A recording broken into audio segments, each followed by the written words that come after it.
Yo, what's up guys? Shaun Kober here of the Live, Train, Perform podcast. Over the next 2 weeks, while I launch this podcast, I'm going to be dropping one episode per day. Then I'm going to drop back to one episode per week. The first episode is an introductory episode explaining who I am, my background, my knowledge, my experience.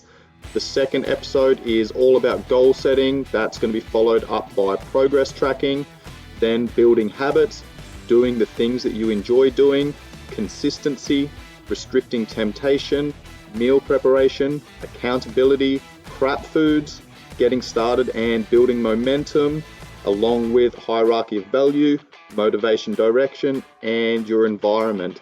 Now, if you go back and listen to each one of those topics again, they are all relevant for optimizing your performance and your everyday life. It's not just to do with health and fitness.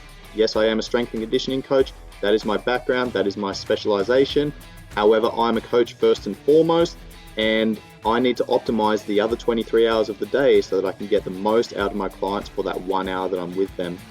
I will also be answering some of my followers' questions that have posted questions on my Q&A memes, and I'm going to incorporate those answers into the pertinent episodes.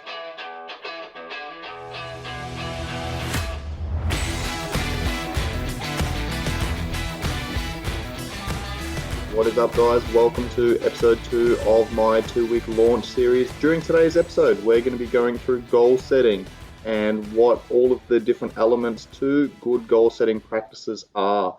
As an overview, we're going to be going through how to turn your thoughts into reality, aligning your goals with your values, how to set SMART goals, then working backwards and chunking down those overarching goals into smaller goals that you can then test and adjust on a weekly and monthly basis.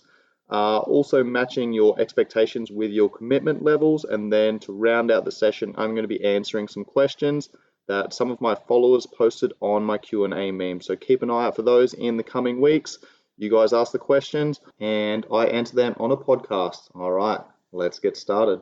So first up, what we need to do is define a goal. A goal is a target, an objective, an end state, a vision, a dream, something that you want to achieve. Before we go through the details of actually going through the goal setting process, we need to understand that there's multiple elements to our life that make up our health and happiness. Once we understand what these pillars are, then we can start having a look at what our values are for each one of these pillars or categories. An example of these categories that I've written down for myself are health and immune system, then growth and development, followed by relationships, followed by finances and career. So those headings there are all encompassing and cover a number of different things. But once I've got those 4 pillars there, then I have subcategories for each one of those. Now, a point to note here is that your goals and your values are going to change as your life and circumstances change. A good example of this is the current pandemic that we're going through. A lot of people's values were probably on their career and their finances prior to everything being locked down, losing jobs, being stuck at home, etc. However, now that things have changed, it's important to reassess your values and see what's important to you. So this might mean for some people that maybe they've neglected their family and their relationships, or maybe it's their health. They haven't had time to train, they haven't had time to prepare meals, they haven't had time to, do the things that are serving them on a physical basis. But now all of a sudden they're not working, they don't have that purpose, and they need to reassess their values. And maybe you can change direction and start focusing your time, attention, energy, and effort, and start implementing some physical practices that are going to help improve and increase your health markers. I'll use myself as an example here. I've been out of work for about 4 to 5 weeks now. The gym closed down. We don't know when we're going to open again, much the same as a lot of people around the world. So once I didn't have that purpose of work every day, I had to reassess my values. I literally sat down for 15 minutes with a notepad and pen and wrote down what my values are, the things that were important to me.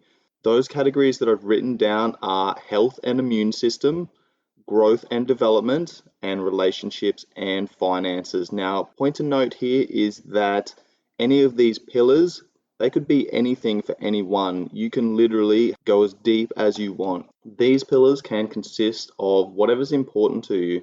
So Swiss 8 is an app that I'm an ambassador for. It's a veteran-owned, non-for-profit business that promotes mental health through an app that allows you to schedule in 8 pillars of health and wellness. So its 8 pillars are fitness, nutrition, mindfulness, sleep, minimalism, time management, personal growth, and discipline. So within each one of those categories are subcategories. Now, you can do this for all aspects and all areas of your life, depending on who you are and what's important to you. But you need to spend the time in actually writing things down and figuring out what those important categories are for you.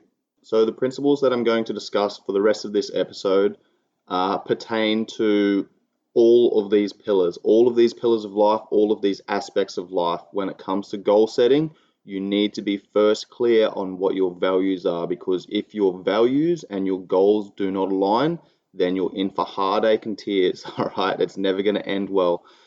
So first of all, you need to be clear on what your values are. Then for each one of these categories, I'll talk about health and fitness because that's what I specialize in. Then we start setting goals. Now, our goals are our end state. That's our objective. That's our destination. That's where we want to get to. Okay, but our structures, our habits, our daily routines are our roadmap. Those are the things that are going to get us there. So that's again why it's super important to make sure that your goals align with your values, because it's these incremental changes that you put into place on a day-to-day basis that are going to give you those 1%ers that add up over time, that lead you down the path of reaching your destination of your goals. Now, for me, coaching clients and working with professional athletes, it's the journey that's much more important than the destination. Obviously, the destination's an excellent milestone to reach, but it's the journey where you learn the lessons. You find what works and you find what doesn't work, and you're constantly testing and adjusting and tweaking and refining these processes along the way. That's where the lessons are. That's where the beauty is. There's been a lot of research, or there's been studies on people who have won a lot of money in lotteries and things like that. And what they find is after, even if they become millionaires, they come from lower socioeconomic classes. After a year or two, they're pretty much bankrupt because they've literally just been given a fuckload of money and they don't know what to do with it. They haven't had the lessons along the way on learning how to invest and budget and, manage their finances. So the same processes apply when it comes to all of our goals. The lessons are in the journey, so enjoy the journey as you go and pay attention. Once we become clear on what our values are, then we can start setting SMART goals. So SMART goals are specific, measurable, achievable or attainable, realistic, and timely goals. A poor example of goal setting is I just want to lose weight. And this is quite common with particularly female clients where they just want to focus on weight loss. Okay, they don't have any tangible numbers that they want to achieve. When I start diving deeper into it, however, I might say something like, all right, what weight do you want to achieve? What weight do you want to get to? I want to get to whatever, let's throw a number out there, 70 kilos. All right, when was the last time you were at 70 kilos? When I was in high school, when I was playing sports. All right, well, there's something there that we need to discuss, because it's highly unlikely that you're going to be able to get back to that weight, because, you're growing, you're developing, your hormones are all over the place. And your bone density has increased, your muscle mass has increased, etc., etc. It's pretty unlikely that we're going to get back to that point there. So, having an honest conversation with your clients about setting SMART goals is absolutely essential for getting them on the right track. I've literally had someone message me via email at Tiger Muay Thai asking if I could help them lose 30 kilos in 30 days. I was like, dude, no fucking way. Like, that's literally impossible. Even if you trained 5 hours a day and didn't eat, you probably wouldn't lose 30 kilos in 30 days. So one of my jobs as a coach is all about managing expectations. And this is where helping someone set SMART goals is absolutely essential for setting realistic goals that they can actually achieve over a time frame. So let's use this weight loss client as an example for the rest of the goal setting session. Let's say this person comes to me and they want to lose 10 kilos. All right, I need to have a look at what their baseline is. If they're 100 kilos, they want to get down to 90, then yeah, we're probably in a good place to be able to do that. However, if they're 50 kilos and they want to get down to 40 kilos, we're probably not in a good starting place to be able to do that. I also have to look at how they come into this. I go back to the energy balance episode, and if someone's been dieting for a long period of time and they've caused metabolic damage, then losing weight is probably going to be very difficult without first getting the body healthy and going through a reverse diet. So, how you come into it and the circumstances completely depend on how long it's going to take and the steps that you need to put into place on a day-to-day basis to, one, set the prerequisites, put your body in a good position, then start taking the necessary steps to push you in the right direction. For this example, let's say this client is currently 80 kilos and they want to get down to 70 kilos. All right, I need to ask, when was the last time you were at 70 kilos? And if they say it was 2 years ago, all right, how long did it take for you to put on that 10 kilos? And if they say 2 years, then I'm not looking at losing that 10 kilos in 3 months. I need to dive into the reasons why we started gaining weight over that period of time. Once I've done that and I've got a good baseline of where they're at and the circumstances that have got them to this point, then I can start looking at setting SMART goals. So if they're 80 kilos, they want to get down to 70 kilos, then we help set SMART goals. We're looking at specific, measurable, achievable, realistic, and timely. So I want to lose 10 kilos by my birthday this time next year. Okay, that is specific, it's measurable, it's achievable, it's realistic, and it's timely. That's important because now we've got a goal and we've got a destination that is set for 1 year in the future. What I need to do then is chunk that big overarching goal down into smaller goals. So to achieve a 10-kilo weight loss over 1 year, now I break that down into maybe quarters, and I go every 3 months, we need to be on track to lose 2.5 kilos. All right, now I'm being pretty conservative here because this is, again, dependent on how the person comes into it and the steps that we need to take to first get them in a healthy place to then make adaptations. A healthy organism is an adaptable organism. This gives us a little bit of leeway to move in whatever direction we need to, depending on who the person is and where they're at the moment. So then we're going to chunk down those 3-month goals into monthly goals and then weekly goals. And again, this is where the processes and the habits and the rituals and the routines and the schedule starts coming into play, because at the end of the day, we need to go, right, if this person needs to lose 10 kilos in 1 year, then we need to have lost 2.5 kilos every 3 months. All right, how are we going to lose 2.5 kilos every 3 months? Right, we need to be at roughly 800 grams to a kilo every month. How are we going to lose 800 grams to a kilo every month? One, we need to be in a calorie deficit. So we need to have a look at energy balance, which is an upcoming episode, which will launch after the 2-week launch series. Once I've got those numbers, now we start implementing habits into their day-to-day and week-to-week. So for them to lose 800 grams to a kilo each week, then we start looking at, hey, are you tracking your food? We need to manipulate energy balance. We need to have a look at how much food you're intaking and how much activity you're outputting. Then we need to look at other lifestyle factors like sleep. Are you getting enough sleep? Are you drinking enough water? Are you getting the right macronutrient ratios? Are you getting the right micronutrient ratios? Are you getting enough sunlight to support hormone regulation that are going to allow you to move in the right direction and support these processes behind the scenes to give you the results that you want? This is where we need to really discuss what our day-to-day habits are, because at the end of the day, it's these small incremental changes and habits that we put into place on a day-to-day basis that add up over time that push you towards achieving your goals. Now, one thing that I want to say here is that any good coach first goes to psychological and behavioral change. That's what we need to focus on, okay? So if you're not putting these processes in place on a day-to-day basis, then you're not going to be able to achieve your goals. During the next episode, we're going to be discussing progress tracking, but I'm going to touch on that briefly here. This is where our progress tracking comes into play. It's important to track our progress on a weekly basis, bi-weekly basis, monthly basis, whatever's going to suit your circumstances and your environment. So progress tracking is all about having a look at the results that your time and investment are returning. That is what I'm doing right now working or not? If it is working, that's awesome. Power to you. Tweak, refine, test, and adjust. If it is not working, then we need to change directions. We'll also need to maybe reassess what our values are, because obviously values are going to change, which are going to impact your day-to-day life, habits, routines.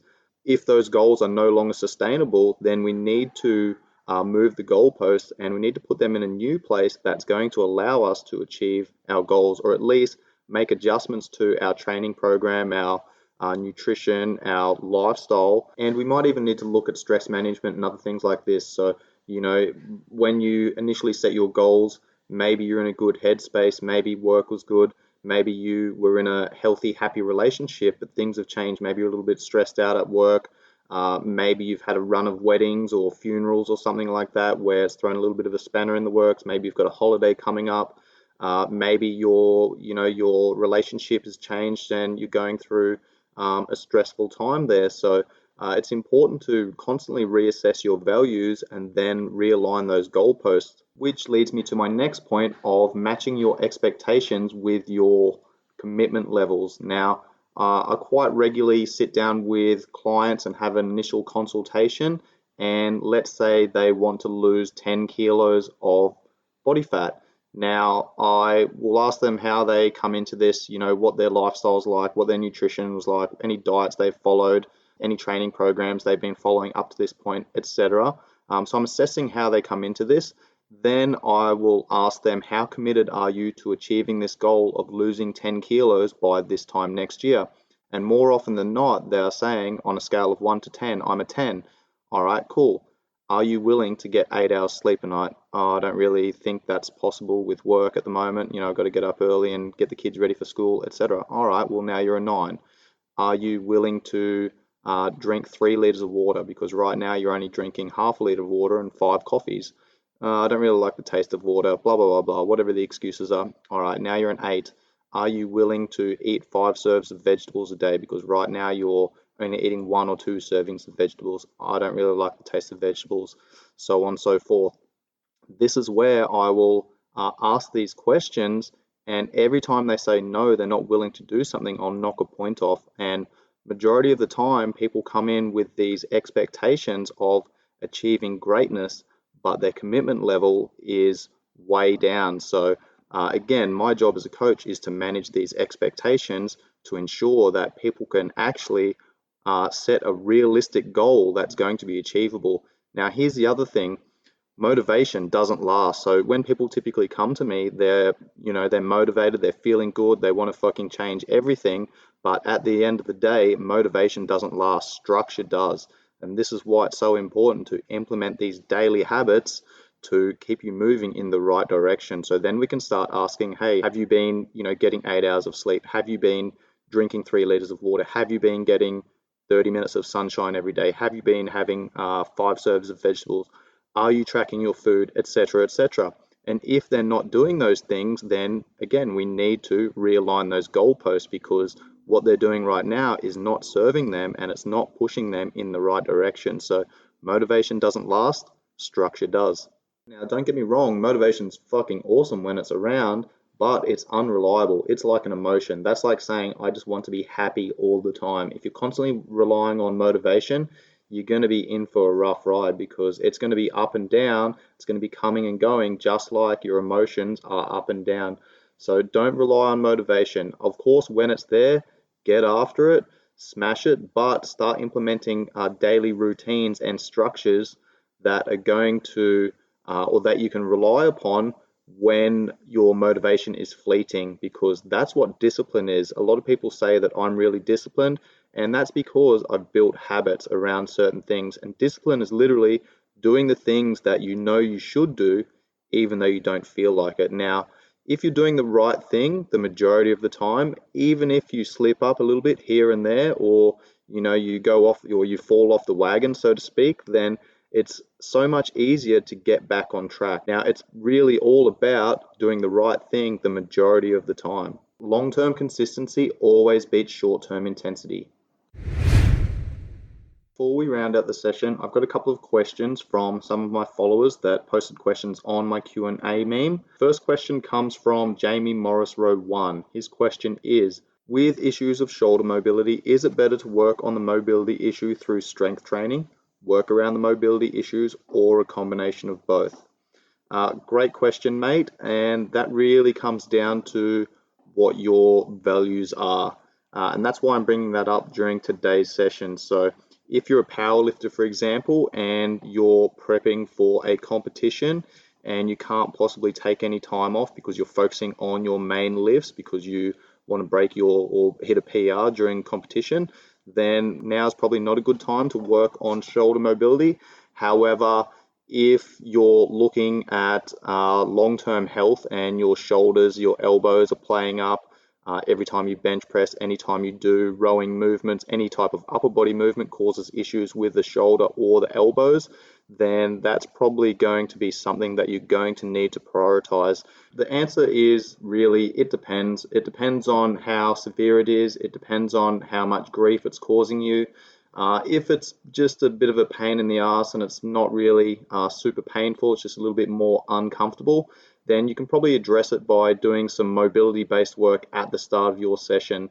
Any type of strength session, particularly upper body focus, you want to do some mobility work. So for me, mobility includes some soft tissue work, then some activation work. So an example of this is quite often shoulder pain is caused by poor control of the scapula. So there's something called scapulohumeral rhythm, which is essentially our humerus and our scapula should be moving together, and that that sets the shoulder girdle in a good position to then allow our glenohumeral joint, which is the ball and socket of the shoulder, to move efficiently and correctly. Now, something that's quite prevalent in Western society these days is something called upper cross syndrome, and this is basically where, because everything we do is in front of us, the muscles of the front of the shoulder and the chest start pulling the shoulder or the shoulder girdle forward and internally rotating the shoulder so the thumb starts turning in.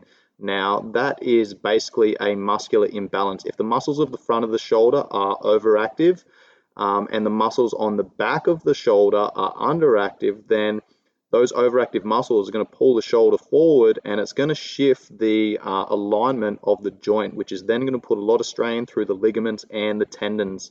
All right, so I've got some drills on my YouTube channel. If you go onto my YouTube channel, Performance Functional Training, and you look up simple drills to address upper cross syndrome, you'll have some excellent drills there to address that. If, however, it's causing you a lot of pain and grief, then it's probably going to be worth taking a little bit of time off and going through those mobility drills rather than doing them at the start of just a heavy upper body session. You might take some time off some heavy upper body lifting and focus more on the mobility and activation work. So you essentially want to switch off the overactive muscles by doing some foam rolling, some soft tissue work, dampen that signal from the brain to the muscles, tell it to kind of chill out a little bit. And then you need to go and do some activation work for the muscles of the back. That's going to pull your shoulder blade down and back, retraction and depression. What that's going to do is set the shoulder blade in the correct position to then pull the glenohumeral joint into the correct alignment, which will then allow all of the surrounding muscles of the shoulder girdle to do their job and create stability. It might be worth backing off the heavy upper body strength work for a couple of weeks and focusing more on the mobility and activation work. Get everything firing correctly, put the joint back in the right position, work on motor unit recruitment patterns, and then go back into your heavy lifting. When you do go back into your heavy lifting, just pay attention to your movements though. Anytime you're bench pressing, a lot of people, they will pull their shoulder blades apart as they hit the top of the bench press. Now that puts your shoulder blades in a shitty, unstable position, puts a lot of load through that glenohumeral joint. So it might be worth addressing your technique once you've addressed your mobility issues. Let me know how you go with that, mate. My next question comes from Mukta Hardasani. I'm going to paraphrase her question because it is a long question. How do you stay constantly motivated and focused on your goals without being distracted? For me, that comes back down to aligning your goals with your values. First up, you need to be 100% clear on what your values are. Your values are your driving force behind your actions and your habits. Okay, then you set your SMART goals: specific, measurable, achievable, realistic, and timely. Then you need to set periods of time where you're testing and adjusting. And if you're not achieving those goals that you're setting for yourself because you're procrastinating, or other things become more of a priority and those things are getting put aside, then again, you need to go back, reassess your values, and then reset those goalposts. Maybe move those goalposts a little bit further away or bring them a little bit closer, dependent on what your values are at the time. And if you find that you keep procrastinating and you keep putting things off, then maybe those goals just aren't as important as you thought they were. And that brings us to the end of today's episode, all about goal setting. During the next episode, we're going to be talking about progress tracking, the many different types of progress tracking, why it's important, how we can implement progress tracking, how often we should be doing that, and what type of progress tracking tools we should be using dependent upon our goals. If you enjoy the content that I'm bringing to you guys, please help me spread the message and like, save, share, and subscribe, and pass this off to your friends, your family, anyone that's relevant in your life that it could potentially help. And please make sure you leave a 5-star rating and review. Much love, guys. Peace.